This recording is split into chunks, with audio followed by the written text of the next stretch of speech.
The doctor strode into the prison, slipped the guard a wad of cash, and requested a meeting with the depraved killer. He then placed 2 sheets of paper on the table and proposed a deal.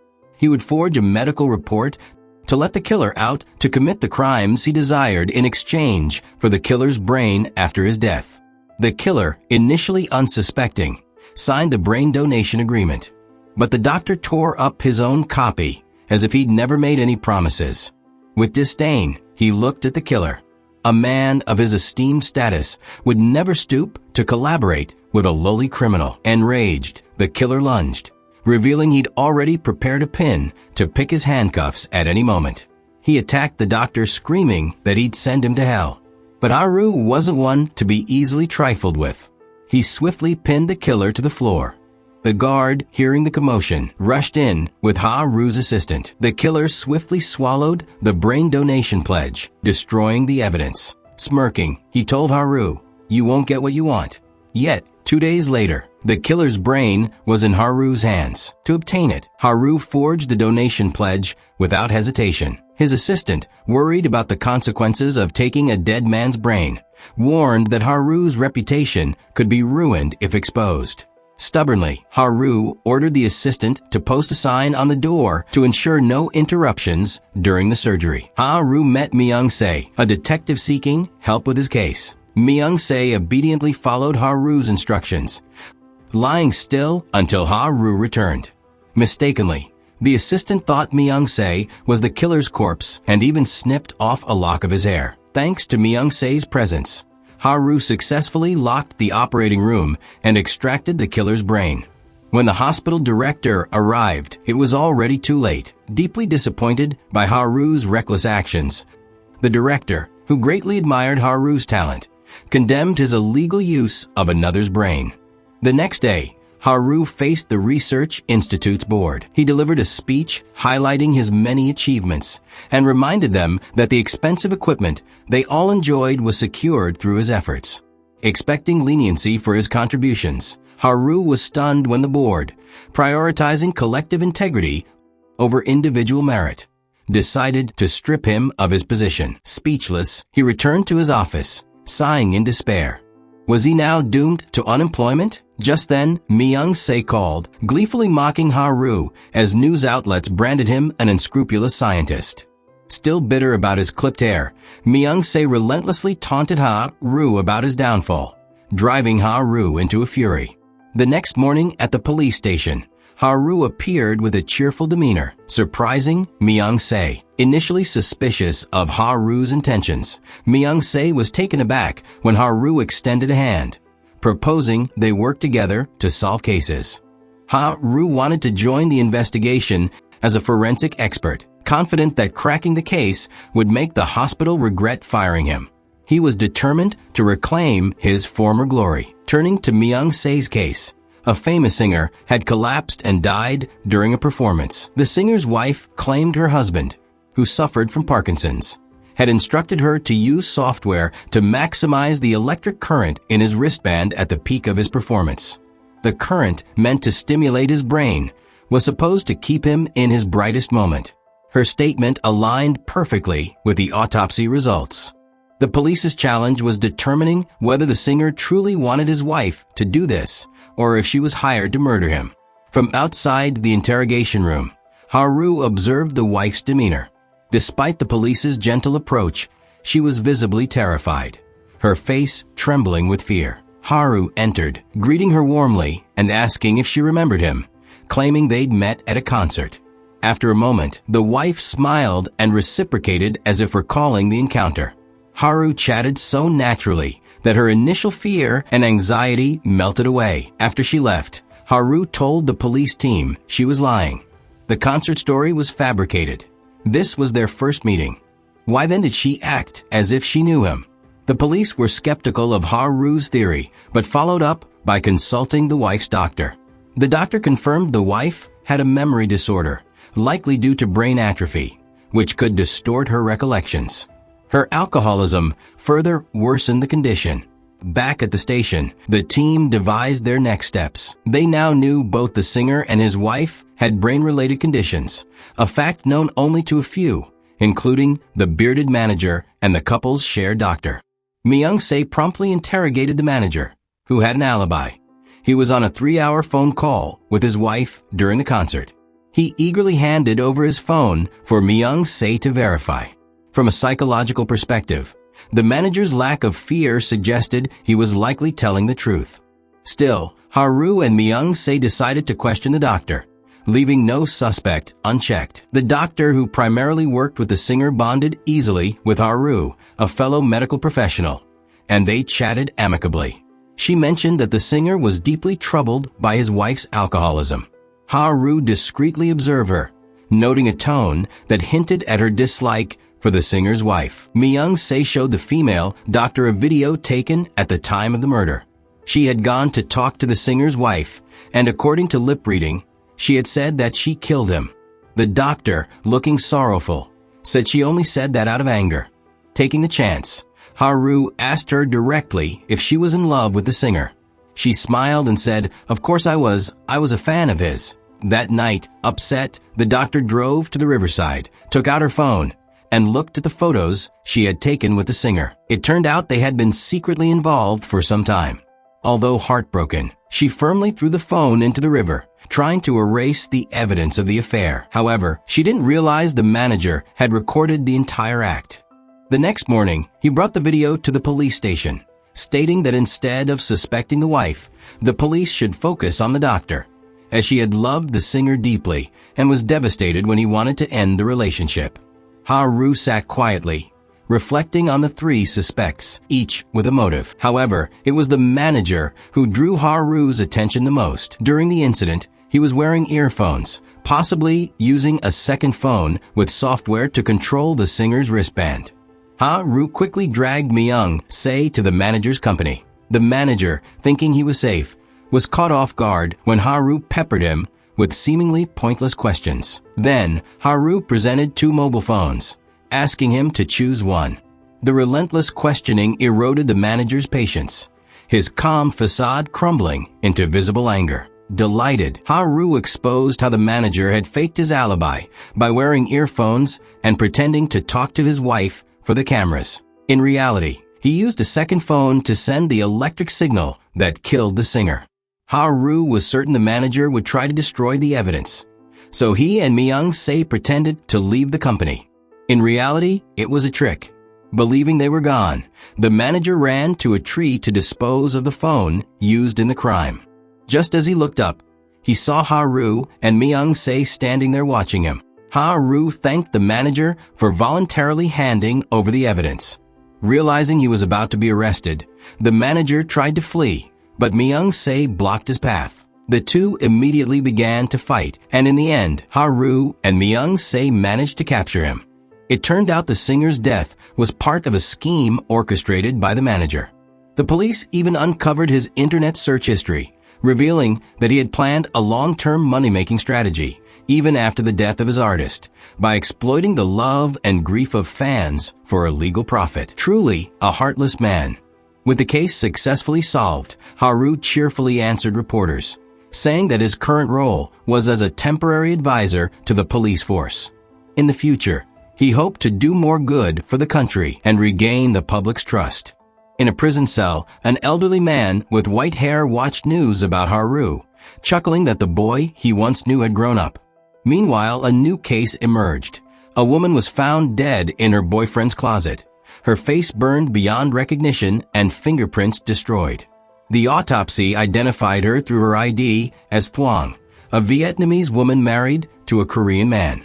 Their marriage was troubled, marked by frequent arguments, and the abusive husband had once threatened to kill her. He was immediately summoned for questioning. Unexpectedly, the husband claimed to suffer from prosopagnosia, or face blindness.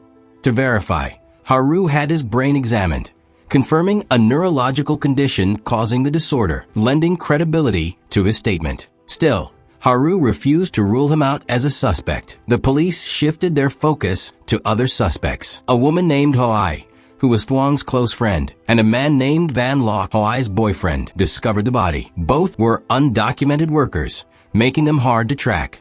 After a chase, Myung-se apprehended Van Lok, who revealed that Thwang frequently fought with her husband and had moved in temporarily with Ho-ai. He also mentioned a financial dispute between Ho-ai and Thwang. The team split up to locate Ho-ai. Myung-se meticulously reviewed footage from cameras at the construction site, where Ho-ai worked to check if she'd returned. Meanwhile, Officer Soo-ah, who was often scolded by her boss for avoiding fieldwork and criticized for her timid, indecisive nature, was determined to prove herself. She went to Ho-ai's residence to investigate and uncovered a crucial piece of evidence. Soo-ah discovered a photo of Thwang and Ho-ai together, realizing that the victim's ID and tattoo could have been faked. She immediately called Myung-se to share this critical finding, but tragically, Soo-ah suffered an accident and needed urgent care. A nail struck her head, causing severe injury. To extract her discovery, Haru used a specialized neurological technique, allowing Soo-ah's brain to respond to questions despite her inability to speak. Through Myung-se's questioning, Soo-ah revealed a shocking truth. The victim was Ho-ai, not Thwang. However, they couldn't secure evidence until Soo-ah regained consciousness.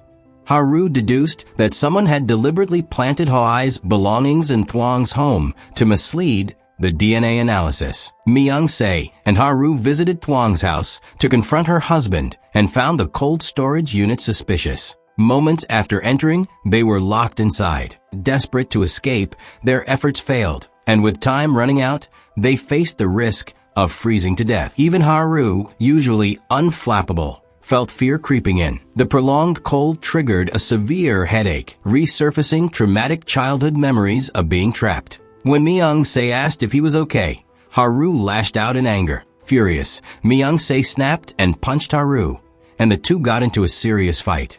It took Haru some time to calm down.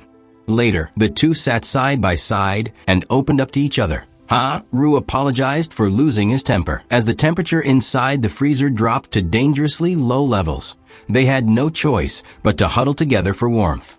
Just when they thought they wouldn't make it, Thwang's husband rushed in and rescued them.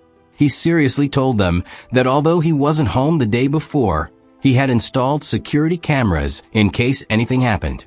Checking the cameras, they saw Thwang's sister locking the storage unit door.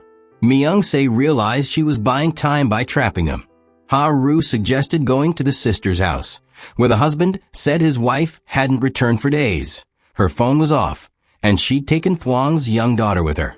In reality, Thwang had impersonated her sister to enter the house, grab her passport, and flee to the airport. Her sister and daughter were already there, waiting in tears. Thwang said she was returning to her hometown after all that had happened. She recalled discovering Ho-ai's body in the closet, but chose not to alert the police. At airport security, Thwang confidently showed her passport, confirming her documents were valid. If she were dead, her sister would have reported her missing. Yet Thwang was boarding a flight as if nothing was amiss, proving she wasn't the victim. Myung-se arrested her, elated, convinced he'd caught the murderer. However, Thwang tearfully pleaded, insisting that she did not kill Ho-ai. When she was brought back to the police station for questioning, she maintained that she wasn't the killer. She recounted the events of the night of the murder. When she returned home, she found Ho-ai dead in the closet, terrified and out of her mind. She hadn't reported the crime and had even burned her friend's body in fear. Thwang spoke about the abuse she suffered at the hands of her husband, describing the years of torment she endured. Her husband was a violent man who regularly beat her, and Thwang desperately wanted to escape from him. She told the police that she suspected Ho-ai's boyfriend was the real murderer, as they had been arguing a lot recently. After deliberation, Haru and the team opted for a neurological method, akin to a lie detector test, to identify the murderer between Van Lok and Thwang's abusive husband. When Thwang faced Van Lok, he reacted strongly, immediately insisting he did not kill Ho-ai. Haru analyzed his brainwaves and confirmed that Van Lok was telling the truth. On the other hand, Thwang's husband, who couldn't recognize his wife's face, was able to identify Thwang by the earring she was wearing. The husband couldn't conceal his surprise when he saw Thwang, and Haru noticed, detecting his hidden fear. Knowing he couldn't escape, The husband confessed to killing Hwai, having mistaken her for Thwang because Hwai wore identical earrings. Ultimately, both Thwang and her husband were jailed. He for murder, she for desecrating a corpse. After the case was closed, So-jung regained consciousness. The severe head injury had changed her. She returned to work wearing striking red clothing, astonishing everyone with her bold new appearance. What surprised them even more was that So-jung stood up to her supervisor. He slapped her hard, but moments later, the once bullying supervisor tasted his own pain. So-jung knocked him down in front of Myung-se, who watched in disbelief. Ha-ru sat in a corner, analyzing that the accident had affected So-jung's brain, which explained her positive change in character. In the prison, the elderly man with white hair met with the director, who had once been Ha-ru's superior at the research institute. The director Park nervously asked why Hwang-sik wanted to meet Ha-ru, a dangerous prisoner with a doctorate. Hwang-sik revealed he'd followed Ha-ru's news and admired his ingenious and creative approach to obtaining the killer's brain. He probed the director, asking if Ha-ru knew the truth behind his parents' deaths. Upon hearing this, the director quickly left, warning Hwang-sik not to contact Ha-ru. Despite the warning, Ha-ru visited Hwang-sik in prison the next day. Hwang-sik gazed at Ha-ru with fascination, wondering if Ha-ru remembered him. Unaware of Hwang-sik's true nature, Ha-ru didn't realize the kindly-faced man was a neuroscientist who had killed 7 patients with morphine overdoses for his own perverse pleasure. As Ha-ru looked at the silver-haired man before him, he couldn't help but notice that, in some ways, Hwang-sik's thoughts resembled his own. However, Ha-ru would never harm innocent patients. He told Hwang-sik he was seeking the brain of a psychopath for his research, and Hwang-sik was an ideal candidate. Unfazed, Hwang-sik bluntly expressed his desire for Ha-ru to become his friend, asking only for 4 hours of conversation each month. Ha-ru didn't believe in friendship with a mentally disturbed person, but he saw it as an investment to gain access to Hwang-sik's brain. So, Ha-ru agreed happily. Before being returned to his cell, Hwang-sik told the guard that he would transfer his negative, painful emotions to Ha-ru, and that when the time came, he would be the happiest man in the world. Meanwhile, the Neuroscience Investigation Bureau was dealing with a new case involving a 7-year-old girl who had killed her biological father. The girl, named Min-do, suffered from aphasia. According to reports, Min-do's father had fallen from the rooftop, and her mother, who rushed up to the rooftop, found Min-do holding a knife. During the police interrogation, Min-do couldn't speak, only able to write descriptions and nod her head in response. Myung-se asked who was with Min-do on the rooftop. Min-do wrote that it was a demon. Myung-se asked the girl if she could describe what the demon looked like, but Min-do, terrified, clutched her head and fainted. Her mother rushed in crying. Min-do was taken to the hospital, but her mother refused treatment, insisting that Min-do was possessed by a demon and that the act of killing her father was controlled by the evil spirit within her. The team gathered to analyze Min-do's case. According to test results, Min-do's mental state was completely normal, which is why her mother believed she was possessed. Myung-se met with an acquaintance of Min-do's mother, who revealed that the mother was obsessed with a cult, causing frequent arguments between Min-do's parents. Ha-ru and Myung-se visited the cult's headquarters to investigate further. But meeting the leader was not easy. Despite Myung-se's attempts to persuade them, the members refused entry. Ha-ru then showcased his acting skills, stepping forward and effortlessly manipulating the followers by speaking as if he were one of them. This allowed the two to meet the leader and question her about Min-do's case. The leader of the superstitious cult preached about supernatural powers, claiming there are many things in this world that humans cannot explain. On the day of the murder, the leader stated she was praying to the Savior, with all the followers able to vouch for her. Myung-se was irritated by the leader's superstitious talk, urged Ha-ru to leave the place quickly. After they left, the leader met with Min-do's mother, telling her to perform an exorcism on her daughter soon. Back at the workplace, everyone agreed that the cult had driven Min-do to kill her father. But Ha-ru thought differently. He explained that patients with language loss are highly skilled at detecting lies and are difficult to psychologically manipulate. Ha-ru suggested examining Min-doo's brain and used a highly sophisticated imaging machine to develop visuals of her thoughts. Outside, Ha-ru asked about the person Min-doo saw on the rooftop, and an image gradually formed from a machine, but it was Min-doo herself, leaving Ha-ru deeply disappointed. Myung-se still refused to believe Min-doo was the one who killed her father. He drove back to the rooftop and noticed something strange. A mirror clearly reflecting the door to the rooftop. Myung-se hypothesized that Min-doo had seen the cult leader in the mirror. Realizing this crucial detail, Myung-se returned to the office and reviewed the brain-generated images from Min-doo's mind. There was indeed a faint figure in the background. So-jung provided additional information. During a private interrogation, Min-doo confessed that the cult leader was the person she saw on the rooftop. So-jung showed this video to Min-doo's mother, but she remained blindly loyal to the cult leader, seemingly completely brainwashed. She showed no concern for her daughter being blamed for the crime. The police team decided to infiltrate the cult as followers to understand its operations. To achieve this, Myung-se and So-jung went undercover and joined the cult, posing as a married couple. Myung-se pretended to be paralyzed and used a wheelchair. The two successfully gained the trust of a cult leader, bolstered by So-jung's promise to donate 1 billion won. This allowed them to participate in Min-doo's exorcism ceremony. During the ritual, So-jung and Myung-se grew anxious, especially when they saw the leader forcing followers to swallow a pill as part of the activity. So-jung managed to take the pill easily, but Myung-se struggled, spitting it out. Seeing this, the leader postponed Min-doo's exorcism and decided to perform the ritual on Myung-se instead. Left with no choice, Myung-se lay still as the leader whipped him repeatedly. Despite the intense pain, he endured it in silence, determined to make their mission successful. Myung-se endured the whipping. Min-doo's mother, witnessing the brutal act, was terrified but still allowed her daughter to undergo the exorcism. As the cult leader prepared to whip Min-doo, a hooded figure entered the hall. It was Ha-ru in disguise, proclaiming himself the savior, come to rescue everyone. Ha-ru's mysterious appearance convinced the followers he was the true savior. But the cult leader wasn't easily fooled and attempted to expose him. At that moment, So-jung shouted that her husband could walk again, sparking joyous cheers from the crowd.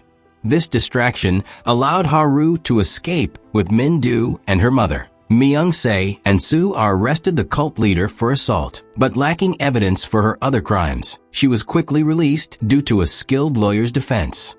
Ha-ru took Min-doo and her mother to an isolated house, aiming to help the mother regain mental clarity. Myung-se took the initiative to talk with Min-doo's mother, sharing the struggles of parenthood, especially the burdens faced by single mothers who constantly worry about their children. He aimed to convince her that the cult wasn't the only source of empathy and safety. Thanks to Ha-ru's psychological groundwork, Min-doo's mother finally confessed the truth about her husband's murder. On the day of the incident, she had rushed to her husband's side as he lay dying. With his last strength, he urged her to abandon the cult. The cult leader had attacked Min-doo's father with a knife, causing him to fall from the rooftop. After days of studying Min-doo's condition, Ha-ru discovered she had a malignant tumor. An ultrasound of her stomach confirmed his suspicions. Ha-ru and the doctors performed surgery, helping Min-doo recover. Her mother finally understood that her daughter was ill, not possessed. At the hospital, the cult leader tried once more to manipulate Min-doo's mother, but she was now enlightened. She revealed that the leader had persuaded her to pin the murder on Min-doo, when in fact, the leader herself was the true culprit. The police struggled to prove cult leader was the murderer, as there were no cameras or recorded conversations from the time of the crime. Min-doo's mother aided the police by revealing a major secret, leading them to discover the skeleton of a young girl who died during an exorcism, hidden near the cult's building. The news spread rapidly through media reports. Despite the leader's arrest, many blind followers continued to worship her. Ha-ru's team looked on, shaking their heads. Solving this cult case earned the neuroscience investigation team high praise from their superior, with Myung-se set to be honored at the Outstanding Police Officer Awards. At the ceremony, everyone celebrated Myung-se's achievement. However, during his speech, a controversial video played on the screen, showing Myung-se with a teenage girl in a seemingly secretive manner. The video was leaked by Haru, who intended to humiliate Myung-se publicly. Unexpectedly, the girl from the video appeared at the ceremony and publicly thanked Myung-se. The beautiful young woman recounted how Myung-se had saved her from men trying to lure her into a hotel, and even knelt to apologize on behalf of those men. The room erupted in cheers, with endless applause for Myung-se. Only Haru was upset because he couldn't bring down Myung-se's reputation. That evening, Haru skipped dinner with the police team and went straight home. Myung-se called Haru, demanding they meet to address the video. Haru openly admitted he wanted to disgrace Myung-se, furious over the near damage to his honor. Myung-se punched Haru, and the two fought like schoolboys. Despite the intense brawl, Myung-se paused to help an elderly woman, sparking Haru's curiosity about Myung-se's brain structure and unwavering kindness. The next day, a hesitant man entered the police station. Myung-se asked why he was there. The man, Bum-soo, reported his wife missing, explaining she was devastated by his affair with Cherry. Everyone assumed the affair was with another woman, but the shocking truth was that Cherry was a robot, a product of artificial intelligence. Bum-soo claimed that Cherry loved him, and he loved her back. Faced with this seemingly unrealistic confession, Myung-se called Haru for advice. Haru suggested that Myung-se investigate Bum-soo's house, disappointed that Haru wouldn't join him. Myung-se went alone. Strangely, though Bum-soo was home, he didn't answer the door. Myung-se spoke to a neighbor who revealed that Bum-soo's wife had accused him of domestic abuse. At that moment, Bum-soo opened the door and let Myung-se inside. When asked about Cherry, Bum-soo claimed she wasn't home. Suspicious, Myung-se searched the house, and upon opening a spare bedroom, found Bum-soo's wife lying in a corner. Bum-soo in a frenzy asserts that she is not his wife, but Cherry. The wife, weakly regaining consciousness, said her husband intended to harm her. Without needing further explanation, Myung-se arrested Bum-soo for domestic violence. After a few interrogation questions, Haru suspected Bum-soo had a neurological issue and tested him with a lie detector. It revealed Bum-soo had Capgras syndrome, a rare disorder causing him to misidentify close family members, mistaking them for others. Bum-soo's wife confirmed he had confused her with Cherry and even attacked her, believing she would report his affair. Upon learning of his condition, the wife chose not to press charges, opting for his treatment instead. Curious about why Bum-soo mistook her for someone else and how he truly felt, she sought answers. Haru guided her to uncover her husband's true feelings. Posing as Cherry, she asked Bum-soo if he loved his wife. He gently replied that while he liked Cherry's kindness, he loved his wife the most. Hearing his heartfelt confession, the wife apologized for not being more attentive, wondering if she had contributed to his illness. Fortunately, after surgery, Bum-soo recognized his wife again. This unusual illness ultimately brought the couple closer together. Just when things seemed resolved, Haru arrived at the police station the next day and announced he was leaving the team. Myung-se was confused and trying to persuade him to stay. As they stepped outside, they encountered Bum-soo, blood on his clothes, claiming he had killed someone. With the sudden murder case, Haru stayed to investigate. They went to the crime scene, where Bum-soo confessed to killing his neighbor, with his wife as a witness. Bum-soo said the neighbor had mocked him about the Cherry robot, prompting him to attack the man with a trophy in anger. However, forensic analysis revealed the wife's fingerprints on the trophy as well. The team reconstructed the crime scene based on the descriptions and reasoned that the killer should have significant blood splatter on their clothes due to the force of the blow to the head. Yet, Bum-soo had minimal blood on him, leading the team to suspect the wife as the true culprit. To uncover the truth, Bum-soo and his wife were asked to take a lie detector test. The wife refused, claiming her mental state had been unstable recently. However, Bum-soo was more than willing to take the test. The lie detector indicated Bum-soo was telling the truth, though Soo-ah cautioned that this wasn't conclusive, as someone firmly convinced of their own narrative could deceive the machine. The next day, the team reconvened with new developments. So had examined the neighbor's phone and discovered an illicit relationship between him and Bum-su's wife. The wife was immediately summoned for questioning. Haru pretended to be friendly, telling her not to worry, saying Bum-su only faced a 30-year prison sentence.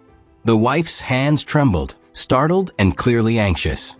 No one understood the brain better than Haru, and he had come up with a way to uncover the truth by tricking her mind.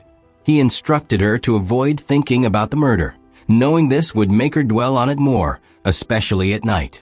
Her anxiety manifested in increasing physical spasms. Haru and Myung-se also tailed her to observe her movements.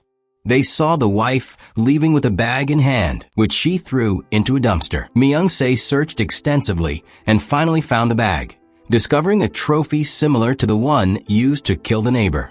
Upon inspection, they found only the wife's fingerprints on it. Myung-se then recalled the wife mentioning she sent a shirt for dry cleaning, the same shirt she wore on the day of the murder. In reality, she had discarded it. The wife was summoned for questioning again. Haru and Myung-se presented all the evidence they had gathered against her, but she stubbornly refused to confess. Haru persisted, asking pointed questions that directly targeted her psyche, causing her to tremble uncontrollably.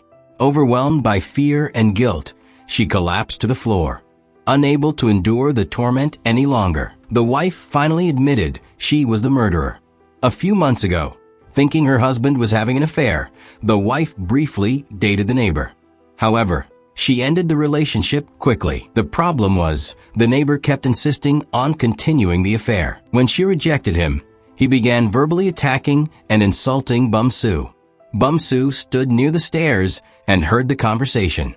Furious, he punched the neighbor. Even after being hit, the neighbor continued to hurl cruel words at Bum-su. Unable to stand seeing her husband insulted, the wife grabbed a nearby trophy and struck the neighbor on the head. Out of love, Bum-su took the blame for her crime. In the end, the couple faced a tragic outcome, one plagued by illness, the other imprisoned. With Bum-su's case resolved, Haru confirmed his decision to leave the homicide unit. Myung-se chased after him, pleading for him to stay. Haru replied that he would only remain if Myung-se resigned. Myung-se and Haru continued to bicker. Haru's aunt suggested he try falling in love, but Haru wondered if that could ever happen to him. Then one day, a girl with a sweet smile appeared and smiled at him. Meanwhile, So confessed her feelings to Myung-se on a mountain. Before he could respond, Myung-se slipped and fell, luckily landing on a nearby rock without injury. So pulled him up, admitting she wasn't sure how long she could maintain her bold confidence, which is why she seized the moment to express her feelings. At the same time, Haru ran into his childhood friend, Jun-hee, who had secretly liked him for years. Unromantic as ever, Haru greeted her briefly and left, leaving Jun-hee feeling disappointed. The investigation team took on a new case involving a son who killed his mother. The mother had 2 sons, but the elder was a gaming addict, spending 5 years holed up in his room. Every day, the mother brought food to his room. In moments of frustration, she even laced his food with detergent, but fortunately, the elder son never ate it and avoided poisoning. The mother banged on the door, but neither son paid attention, both ignoring her. In a fit of rage, she flipped the circuit breaker to cut the power, preventing the elder son from gaming. The next day, she was found dead on a mountain. The police quickly targeted the elder son. Chun-dan, his younger brother, was shocked, insisting Chun-dan never left his room. So how could he have gone out to kill? At the scene, Chun-dan's shirt was still stained with blood and had not been changed. During interrogation at the station, Chun-dan admitted to killing his mother, but claimed he had no memory of it. Strangely, he insisted he was only 17 years old. Meanwhile, Haru received a call from Hwang-sik, who was surprised to hear Haru had left the homicide unit, noting the exciting cases awaiting him. Myung-se struggled with the investigation without Haru and waited outside to convince him to rejoin the team. To secure Haru's cooperation, Myung-se signed a brain donation pledge for a research center. Haru earned praise from the institute's director as his efforts secured 3 brain donations for the facility. Ha-ru kept his promise and rejoined the homicide unit. Examining Chun-dan, he quickly diagnosed him with transient global amnesia lasting 30 minutes, where Chun-dan's brain stopped forming new memories and remained stuck at age 17. This led Ha-ru to suspect the younger brother, as there was a 1-hour gap between the murder and the report. Soo-ah added that Chun-dan could recall significant events beyond 30 minutes. During questioning, the younger brother candidly described their complex family dynamics.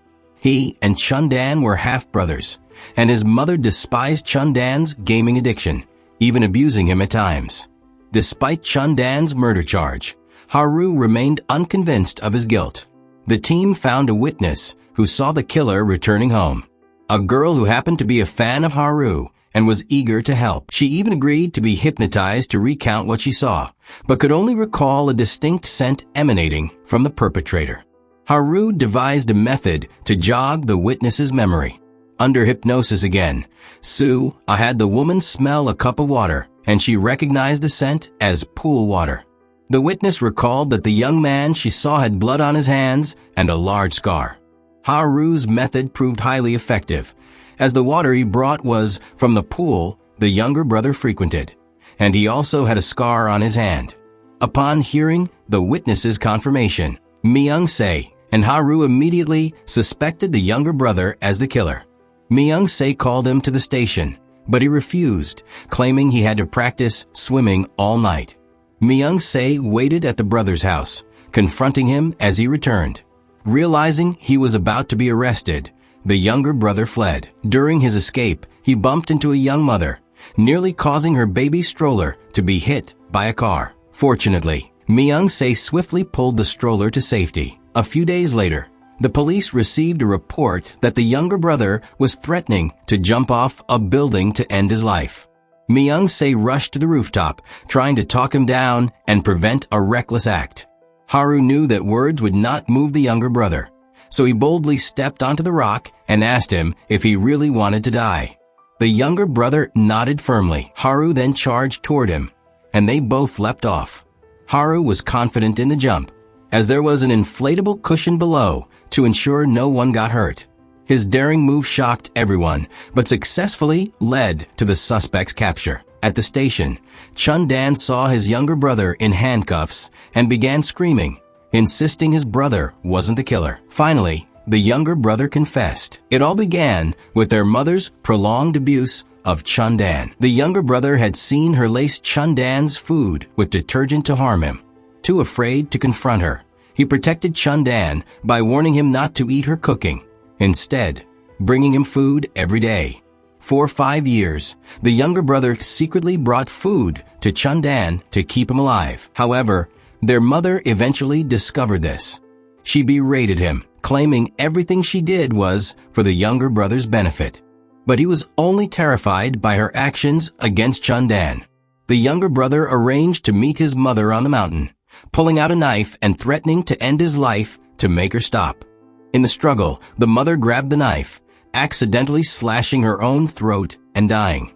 Chun-dan saw his younger brother return home with blood on his shirt and immediately swapped clothes with him. Chun-dan then turned himself into the supposed killer, calling the police to report the crime.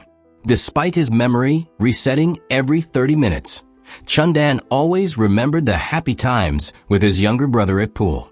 Knowing his brother had always been good to him, Chun-dan's instinct as an older brother was to protect him, so he unhesitatingly took the blame. After closing the case, Ha-ru helped Myung-se overcome the painful memory of his ex-wife's infidelity. Ha-ru took Myung-se to the hotel, where he had caught his wife cheating with another man. Gently, Ha-ru told Myung-se to view it as an experience, urging him to confront his inner fears and even feel grateful for discovering his ex-wife's true nature, which allowed him to divorce her sooner. Thanks to Ha-ru, Myung-se finally moved past his lingering sorrow. That evening, Myung-se met Soo-ah for dinner and confessed his feelings, fully opening his heart to her. Meanwhile, at Ha-ru's house, a strange man broke in. Myung-se and Soo-ah's date was interrupted by a call from his wife, reporting a murder. At Ha-ru's home, a masked figure wielding a knife attacked him. Ha-ru grabbed a nearby plant pot and threw it at the assailant, startling him. Seizing the moment when Ha-ru was distracted, the masked man fled on a motorcycle. The masked man's next target was a residential building. He used a smoke bomb to trigger the fire alarm, causing chaos. As a young woman opened her door to escape, he stormed in. Her body was later discovered by Myung-se's ex-wife. The case was swiftly handed to the investigation team. Examining the victim's room, the police found a message scrawled on the mirror. "I only do what the brain tells me." Tracking the masked man proved challenging, as no one had seen him. However, Soo located the victim's phone, which was emitting a signal from Jungan prison, where Hwang-sik was incarcerated. The person holding the victim's phone was In-ho, a prison guard close to Hwang-sik. In-ho was the victim's ex-boyfriend, and he had killed her out of jealousy over her new relationship. Hwang-sik had exploited In-ho's obsessive jealousy to manipulate him into committing the crime. In-ho turned himself in, likely to lure Ha-ru into finding him. As Myung-se and Ha-ru were en route to the prison, Myung-se checked the tracker and realized In-ho was heading to the police station. In-ho entered the station, where only the chief was present, making it an ideal moment for him to act. Fortunately, Soo arrived in time to intervene. With her exceptional skills, she subdued In-ho with a single move. During Ha-ru's interrogation, he immediately asked In-ho if Hwang-sik had instigated his crimes. In-ho calmly replied that he acted solely on his brain's commands. He admitted to killing his ex-girlfriend out of jealousy. As for Ha-ru, In-ho explained that someone who had everything like Ha-ru needed to experience a little pain. The next day, Ha-ru visited Hwang-sik in prison and asked if he knew anything about his parents' accident. Yesterday, when In-ho attacked him, he called Ha-ru baby, which triggered a childhood memory. Ha-ru suspected that it was Hwang-sik who had told In-ho to say that, just to get under his skin. Seeking answers, Ha-ru went to see the hospital director. The director begged Ha-ru not to meet with Hwang-sik again, calling the man a devil. The director insisted that Ha-ru's parents' accident years ago was just a typical traffic incident, though in truth, they were murdered. He claimed Hwang-sik was only trying to manipulate Ha-ru and revealed that Ha-ru's father and Hwang-sik had a long-standing feud. The director urged Ha-ru not to trust Hwang-sik's words. Outwardly, Ha-ru promised not to investigate his parents' case, but inwardly, he remained determined to uncover the truth. The next day, Ha-ru met Jun-hee again, who was now the prosecutor handling In-ho's case. Despite his impoverished background, In-ho had hired a prominent law firm, raising suspicions. The lawyers sought a reduced sentence, claiming In-ho suffered from a personality disorder. Shockingly, Hwang-sik was called as a neurological expert to testify that In-ho was genuinely ill. At the trial, Hwang-sik appeared frail and sickly, though he was perfectly healthy. He feigned a trembling, pitiful demeanor, claiming to be living proof of a personality disorder, unable to control himself when committing murder due to his condition. To counter Hwang-sik's claims, Jun-hee argued that no medication exists to manage personality disorders. That's why such individuals should be removed from society to reduce danger to others. Hwang-sik conceded there was no treatment, but noted that some scientists were researching it, slyly dragging Ha-ru into the case. Hwang-sik revealed that Ha-ru was currently researching the brains of criminals. The judge allowed Ha-ru to testify as an expert. Myung-se and Jun-hee were worried about Ha-ru, so they advised him to be careful. In court, Ha-ru publicly acknowledged that mental illness could be treatable with proper research, but he opposed reducing In-ho's sentence. Displaying brain scans of two individuals with personality disorders, Ha-ru explained that not everyone with the condition becomes malicious, noting that many with mental illnesses have made significant societal contributions. In-ho's lawyer challenged Ha-ru's argument, demanding more evidence to validate his claims. Then Ha-ru revealed a shocking truth. One of the brain scans showing signs of the disorder actually belonged to him. He had the brain of a psychopath, yet he had never intended to harm anyone. The courtroom was stunned by Ha-ru's candid revelation. The lawyer further argued that the environment of those with mental disorders could influence their brain. He claimed In-ho's impoverished upbringing led to distorted thinking, unlike Haru, who supposedly came from a wealthy family. Haru countered that he lost his parents at age 6, an experience so traumatic it erased parts of his memory, yet he grew up normally. The lawyer further argued that In-ho's job as a prison guard, surrounded by dangerous criminals, fostered his violent tendencies. Haru refuted this, telling the judge that he too dealt closely with criminals, many of whom wanted him dead, yet he never plotted to kill them. Unlike In-ho, who was manipulated by Myung-se, Haru possessed rational thinking that set him apart from other disordered individuals. Though Haru's testimony could harm In-ho's case, Myung-se was delighted, as this was precisely what he had orchestrated. Haru's colleagues quickly accepted his revelation of having a personality disorder, but reporters outside turned it into a controversy. They questioned whether Haru could turn into a murderer himself. Haru confidently assured them that would never happen. Meanwhile, Myung-se and Soo-ah were happily dating. Myung-se's mood had improved significantly since he started seeing his new girlfriend. At work, they exchanged loving glances. However, their sweet relationship faced an abrupt end. Myung-se's ex-wife, long labeled unfaithful, revealed that her past infidelity stemmed from stimulants in her weight loss medication, which caused her to crave male attention. With the misunderstanding cleared, she sought to reconcile with Myung-se, wanting her police officer husband back. She approached Soo-ah, begging her to step away from Myung-se. Caught in a dilemma, Soo-ah questioned her own feelings, wondering if her confidence and affection for Myung-se were influenced by a brain injury. After much reflection, she decided to let Myung-se return to his family. At the camping date, Soo-ah told Myung-se that she could find someone better than him. This sudden breakup left Myung-se feeling extremely sad. He called Haru, asking him out for drinks. Haru constantly complained about Myung-se, but deep down, he still cared about him. Haru drank with Myung-se and listened to all of his troubles. Despite their differences, the two still cared for each other in their own way. Aside from the issue with his ex-wife's infidelity, Myung-se felt that his life was relatively peaceful. However, things took a dark turn when his daughter caused trouble. His daughter, Gina, was in her room with blood on her hands, and next to her was the body of her schoolmate. Terrified, Gina locked the door. Myung-se knocked and knocked, but got no response, so he had to break the door down. He was shocked to find the body of a boy lying in his daughter's room. Fortunately, the boy was still alive and was rushed to the hospital in time. Myung-se's daughter was immediately taken in for questioning. Gina recounted that the trouble began with a group of cruel, bullying kids who barged into her house and started drinking her family's liquor without permission. They pressured her to drink, but she couldn't recall what happened next, only waking up to find her best friend unconscious in a pool of blood. The police questioned the delinquent kids, who all gave identical statements. Their leader was Hunju, claiming Gina and her best friend had a conflict, prompting the group to leave shortly after. When asked to check her phone, Gina handed it over without hesitation. The police found a message she sent to a classmate admitting she had harmed her best friend. This revelation threw the family into chaos, especially Myung-se, who was torn as his daughter became the prime suspect. Desperate, he called Haru for help. Haru advised Myung-se to re-examine Gina's phone records carefully. Myung-se felt as if he had been awakened.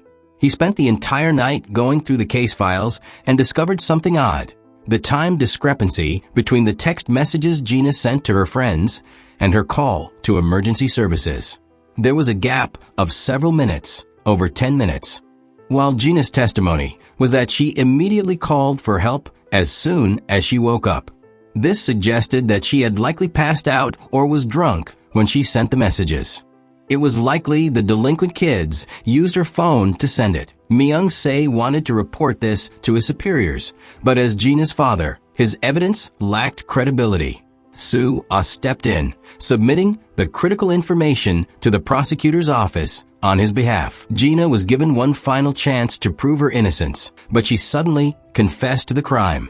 And the reason behind her confession was that the delinquent kids had threatened to leak compromising photos of her drunk. Despite the threats, Gina kept this from her parents, leaving Myung-se frustrated and at a loss for how to resolve his daughter's case.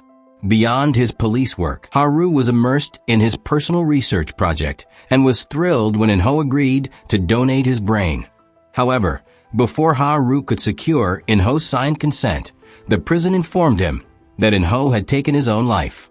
Convinced Hwang-sik was behind it, Haru angrily called him, but Hwang-sik denied any involvement, taunting Haru to savor the frustration of not getting what he wanted. Disappointed over losing In-ho's brain, Haru shifted focus to resolving Gina's case. He was already irritated watching the delinquent kids during interrogation, disrespectful, mocking, and stubbornly dishonest. The case grew increasingly unfavorable for Gina, with mounting evidence against her, and the police were considering handing it over to the prosecutor's office. Unable to tolerate Myung-se's complaints, Haru took the initiative, meeting Gina to ask her directly what had happened. Haru said he was not her parent, so Gina could talk to him freely. Finally, Gina recounted how the group of misbehaving kids had threatened her with photos, saying that if Gina didn't confess, her drunken pictures would be leaked online. Haru decided to take drastic measures to make the leader confess everything. He took Gina's phone and sent a message to Hunju, asking him to meet him at a warehouse. When Hunju arrived, he was immediately tied to a chair. He panicked when he saw Haru holding a hammer. Haru didn't harm Hunju physically, but his methods caused pain in his mind. Haru repeatedly threatened to chop off his hand with a fake hammer. No matter how much Hunju lied, he was still just a child and couldn't resist Haru. With just a few threats, Hunju obediently revealed the truth, that on the night in question, he had attacked Gina's friend, causing him to hit his head against the wall. Hunju's motive was to get back at Gina because he liked her, but she had rejected him. Haru quickly deleted the drunken photos of Gina from Hunju's phone. Then he reminded Hunju to live a decent life from now on and treat his daughter properly. Thanks to Haru, Hunju confessed all his crimes at the police station, and Myung-se's daughter was finally cleared of suspicion. Before being taken away, Hunju received a strong punch from Gina, a punch that released all the pain and frustration she had bottled up during those difficult days. Meanwhile, tensions arose between Haru and Myung-se. Haru discovered that during Gina's case, Myung-se had secretly obtained phone records of Hyunju and another girl through a telecommunications company, an illegal act for a police officer. Haru used this to taunt Myung-se, who, facing potential punishment, pleaded with Haru not to report him, even offering to resign if necessary. Haru was quite pleased with this outcome. He wanted to see how frustrated Myung-se would be if he could no longer do the job he loved. But Haru was caught off guard when Myung-se actually went through with resigning. Strangely, even after witnessing Myung-se leave his job, Haru didn't feel any joy, especially when Myung-se handed over a folder of brain donation forms he had collected for Haru. Feeling guilty, Haru visited his aunt to understand his emotions. After examining his brain, she explained that Haru's brain had registered Myung-se as a friend, which is why he felt no joy in his friend's suffering. Concerned for Myung-se, Haru went to his house to check on him. However, when Myung-se asked what Haru was doing there, Haru arrogantly drove away without answering. Back home, Haru received a package containing a news article about the brutal murder of a doctor couple, his parents. This was a gift from Hwang-sik, who, unable to contact Haru for days, devised a plan to force Haru into a game. The article triggered Haru's memories of his parents' tragic murder. Hwang-sik's plan succeeded as Haru visited him the next morning. Desperate to learn the reason behind his parents' deaths and the identity of their killer, seizing the opportunity, Hwang-sik proposed a deal. Hwang-sik demanded that Haru draft a petition not only to secure his release from prison, but also to prevent his execution. Desperate for the truth about his parents' murder, Haru reluctantly agreed. He had no desire to help Hwang-sik escape justice, but felt he had no other choice. Even when he asked his aunt about his parents' accident, she couldn't provide clear answers. To uncover the truth, Haru had no option but to assist Hwang-sik in avoiding execution. With Haru's help, Hwang-sik was transferred to a hospital. Keeping his promise, Hwang-sik handed Ha-ru a small note containing critical information. Meanwhile, Ha-ru secretly placed a tracking device in Hwang-sik's jacket pocket. Ha-ru's aunt, alarmed by his agitation, sought help from the neuroscience investigation team, specifically requesting Myung-se's assistance. Ha-ru went to the location provided in the note and discovered a recording of a conversation between the institute director and Hwang-sik. Additionally, he found the murder weapon, a knife used to kill Ha-ru's parents. Shortly after, the director appeared and hurriedly explained that everything was orchestrated by Hwang-sik, insisting he did not harm Ha-ru's parents. The only wrong he admitted to was stealing Ha-ru's father's thesis.